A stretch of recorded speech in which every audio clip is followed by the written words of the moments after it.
Everybody, and welcome back to my channel. I've received a number of inquiries from my other videos on my drum sander, how to use it, how to set it up, when to use it, and when to buy it. I want to go over some things I've learned about this unit. So this is the Supermax 19-38. It's made by Laguna. It will sand roughly 19 inches in width. It has an open end here so that you could sand a panel that is roughly 38 inches by flipping it around. I typically use 80 grit, 100, or 150. There's some things you have to understand about these drum sanders. They're really only for finishing. Don't think you can use this to bring down thickness. If you go too deep on this unit, it will grab and burn and then pull the paper off. I've been doing a lot more panels and find it helpful. So I have some flooring from a household project, and I want to sand both sides. I'm going to use these as back slats because, as with oak flooring, it already has the tongue and groove on it. Putting in the paper is incredibly frustrating. A couple of people have asked me to make this one on how to install the paper. Very, very frustrating. So let's go into the details now. You'll see a couple of things that typically happen on these units. So this paper, which comes in a long roll, I'll show you shortly, will move around. It will overlap, and you'll see these kind of burnt sections. This is where it's overlapped here. So here there's a gap, and here it's overlapped. This will give your project a slight burn, so you need to really keep an eye on this.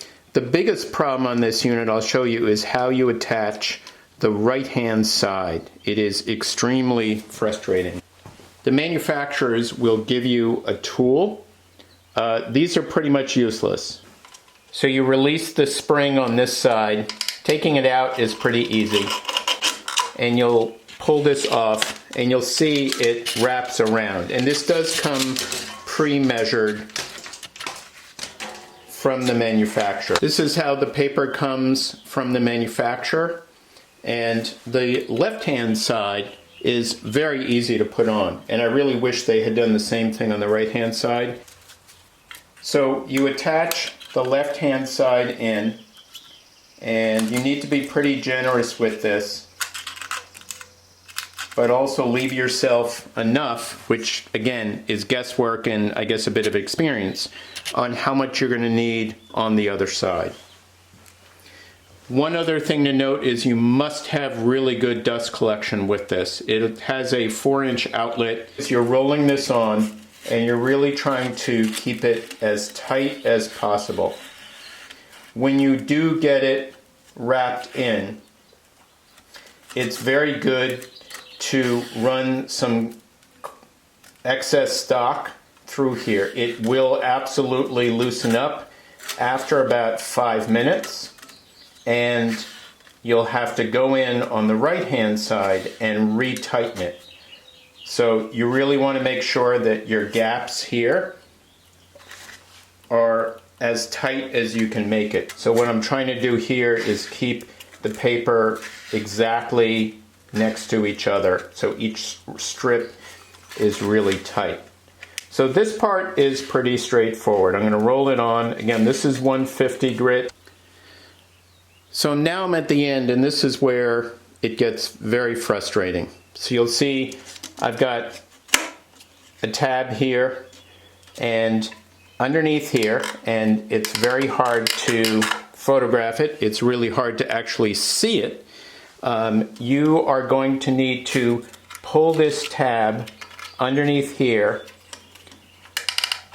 and what's tricky is you're going to need to get it inside the spring, but you'll see it felt like it was in the spring, but it's actually not. And this is the frustrating thing that I wish Laguna and the other manufacturers, from what I've seen, make it a little easier to find this gap that you're running the paper into. So it felt again like I had it in. I find that you need to kind of crease this a little bit flat so that it goes in straight and doesn't curl under you. So I've captured the paper in between the spring and a metal flap. Again, it will take you a couple of times, and I really had to curl the paper up so that it wouldn't curl under the spring, which is not where you want it. So this is fairly tight now. What I'm going to do now is I'm going to close the unit. I will hook up my dust collection. These are the pieces that I added on here. This comes with a front tray or extension and a back. One of the other things I would note is do not spend the $175 for the mobile kit. I bought some reasonably priced casters that lock both the swivel and the wheels, and those I spent about $25 each. They're actually better quality than what Laguna and Supermax sell. This lever, which adjusts the drum arm, this one happens to be extremely flat, meaning this is parallel to the table. And there's a nice indicator here that shows that when you do this, it goes down. I do not do more than a quarter turn. There is a fairly accurate indicator. I didn't have to really set this. I don't pay attention to it, but I do pay attention to the increment of what I run on here. So there are two controls on most of these units. This controls the belt, and this controls the drum itself. I'll be running these flooring boards, which are planed down to ½ an inch on both sides on the drum sander. That is, I will run them at a certain depth and then flip them over and run them again. Each side will have a tiny bit taken off and will be sanded flush and clean and ready for finish.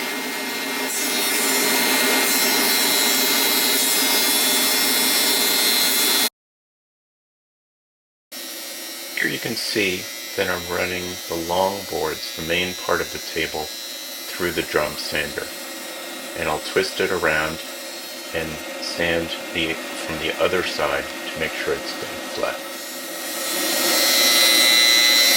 My recommendation is, if you're going to buy one of these, if you have large jobs to do finish sanding on, such as lots of drawer front, these can be very beneficial. I ran 14 of the oak floor slats through on both sides. I ran 3 passes on each side, flipping them back and forth. Took me about an hour for the whole thing, so definitely a ton of time saved. So I would advise on getting one of these, and remember the frustration you'll have in putting the sandpaper in. Keep very small increments. You don't want to try to take off like you might on a planer. Thanks so much for watching. Please like and subscribe. It really helps the channel, and send any questions that you have.